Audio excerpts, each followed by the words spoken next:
Hi there, I am Tanya Windiger and I have complex post-traumatic stress disorder, and I do struggle from time to time with forgetfulness, okay, and that drives me crazy. Now, have you ever gone to the shops and come back home and you forgot to get the one thing that was the most important thing you had to get? Or you walk into the kitchen try to get something, by the time you're in the kitchen you've totally forgotten what you're there for? That's like, it happens all the time. And I can get so angry and mad with myself about that, because it is really quite debilitating. And even knowing that, I'm totally aware, I've read so many books and research papers and things about that developmental trauma has a real impact on our brain development, how we process in new information and our memory. Whether it's a long-term memory, short-term memory, it has a big impact there.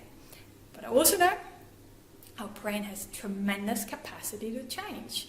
So I keep telling myself this every day, all the time, just to help myself to get back on track. And I know that I just need to do those exercises and routines, and if I stick to that, my life can really change for the better. And it has. It absolutely has.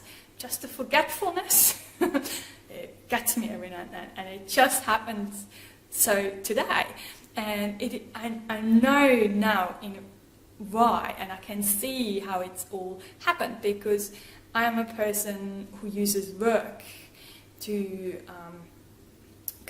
as a coping mechanism, really. Not a very healthy coping mechanism, but that's to help me, as long as I'm kind of busy, there's no time to think about the past and the struggles and so forth. So I really use that, but a bit too much.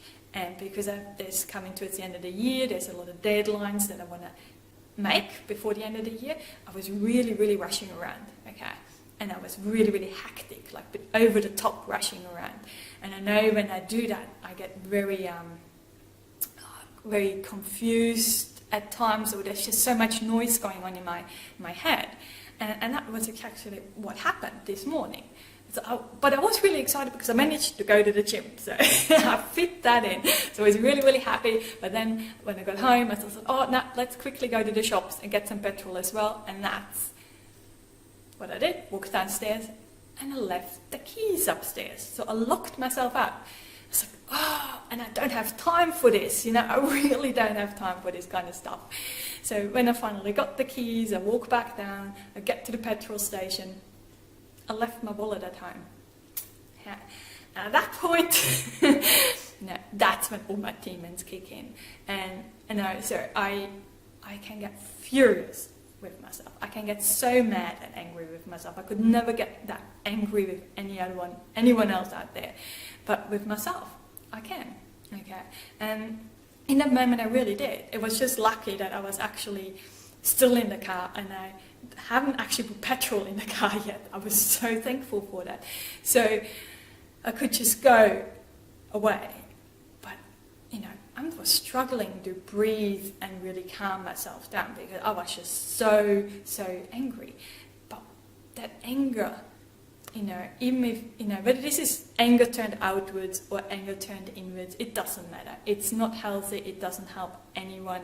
It doesn't help the situation. It doesn't help me to remember things next time. It doesn't. It just destroys everything and makes us miserable, and I'm really, really difficult to be around when I'm like that, and I know that. I totally admit to that.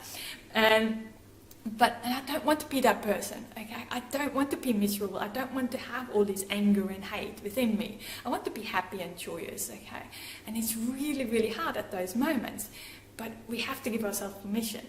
So to get myself back on track, I have to go back to all these exercises and routines I've been doing, and I've been doing them for so long. But every now and then, I'm feeling okay, and things are going quite well, so I actually skip those exercises and routines because I'm doing quite okay, and I think I don't need them.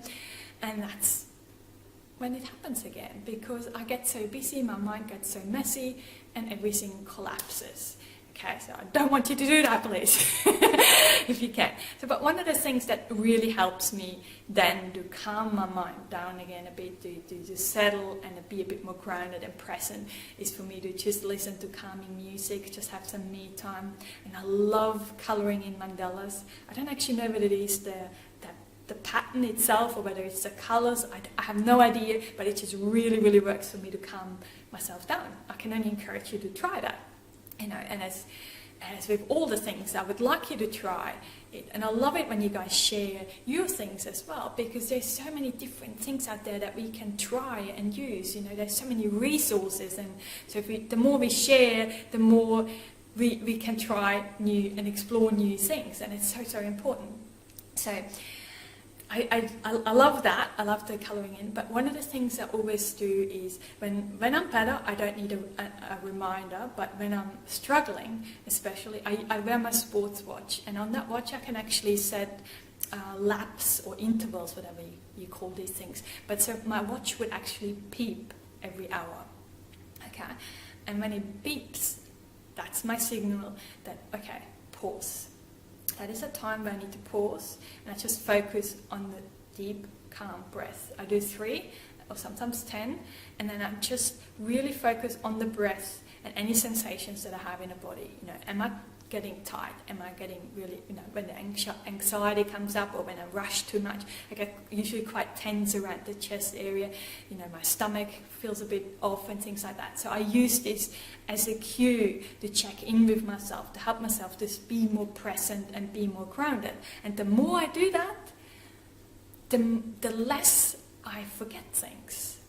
The more I can focus, you know, and the more my attention is totally different. So it's so crucial, because I know being angry isn't helping it, but I know that this is a trigger for me. The minute I forget something, that just triggers a whole emotional storm for me, because it just kind of brings up that story again, that past story. You know, I'm reliving that past story of whatever the abusers told me, what I was told in the past, you know, I'm useless, hopeless, stupid, and all of this kind of stuff comes up. So I'm reliving that story, and I really don't want to relive that story. So to reclaim my life, I have to create my own story, and I have to, in a way, the more I can stick to my routines and to my habits and do all the healthy things, you know, all the, you know, the common sense stuff, whether it's like eating healthy, having supplements like fish oils, exercising, and having some really regular sleep patterns, all these kind of things. We all know, you know that, you know, it's really hard to stick to all the time, but we know that those things can really, really help us. And it is so important that we not only stick to that, but are accepting of ourselves, even knowing when we forget stuff, you know, even if it's forgetting the keys and the wallet, we still have to be self-accepting and caring, and not let that, you know, destroy our days. You know, it used to really ruin the rest of my day, and today, you know, it's the afternoon now, I can smile again, I'm okay. And yes, I made mistakes, and we all do, and it will happen again. It's just human to make mistakes, it's human to forget stuff. But we can work on things to make it better, and we can also show ourselves some self-compassion and self-care, and that being accepting of ourselves. And I think that's the thing that's really going to move us forward and really help us in those situations. So as always, lots and lots of love and rainbows. Bye for now.